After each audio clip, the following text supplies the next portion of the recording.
Então, pessoal, nós vamos falar um pouquinho sobre álgebra nesse vídeo. Bom, a álgebra, ela usa letrinhas para simbolizar números. Logicamente, nós podemos usar qualquer letra do alfabeto, tá? E ela simboliza normalmente expressões onde a gente não sabe determinado valor. Então, por exemplo, quando eu falo que eu quero o dobro de um número, eu não sei que número é esse, mas eu sei que quando eu quero o dobro de alguma coisa, eu multiplico essa coisa por 2. Então, se eu definir que esse número é o número A, o dobro dele vai ser 2 vezes A. Se eu definir que eu quero 10 a mais que alguma coisa, quer dizer que eu vou pegar essa alguma coisa e somar 10, certo? Se eu definir que esse número é o número C, eu vou fazer C mais 10 ou 10 mais C, que dá na mesma, tá? Que eu também podia ter feito A vezes 2, a ordem da multiplicação não vai alterar meu resultado. Bom, então a álgebra é isso, ela usa letras, tá? No lugar de números, e nós chamamos isso de linguagem algébrica, tá? Bom, então, aonde nós usamos a álgebra? Bom, quando nós aprendemos área de figuras, nós usamos a álgebra para definir. Então, por exemplo, a área de um retângulo, eu simbolizo A como área, é base vezes altura.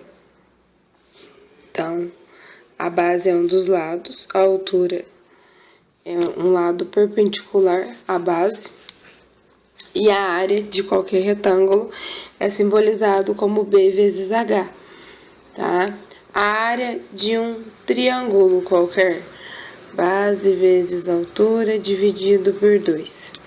Então, olha só, eu uso a álgebra muito em geometria, mas é só em geometria? Não. A álgebra ela também é usada para nós simbolizarmos fórmulas dentro de outras matérias. Então, dentro de juros, tá?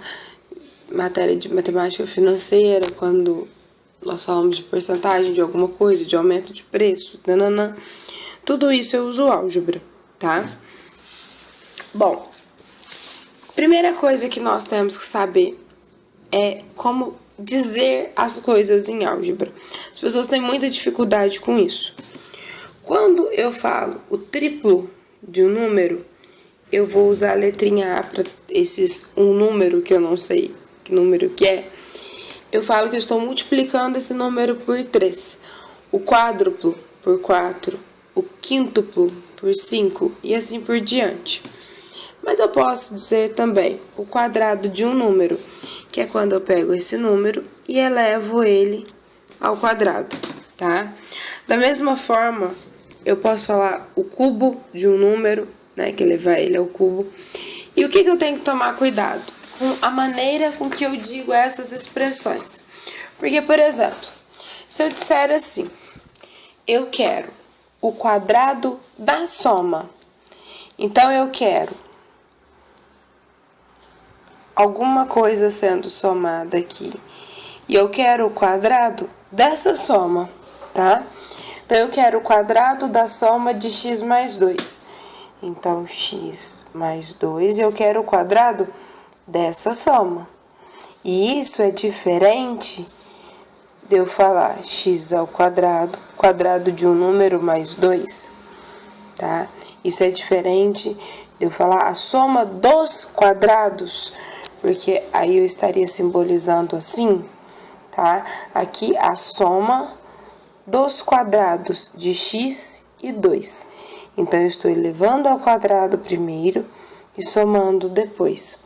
Aqui, eu quero o quadrado da soma. Então, eu estou somando primeiro e elevando o quadrado depois, tá? Quando envolve subtração, a ordem da subtração não faz diferença. Então, também tem que tomar cuidado, tá? Se eu quero um número menos 2, ou eu quero 2 menos um número, tá? Eu quero 2 a menos que um número, tá? Então, a forma com que nós falamos a expressão, ela é muito importante, tá?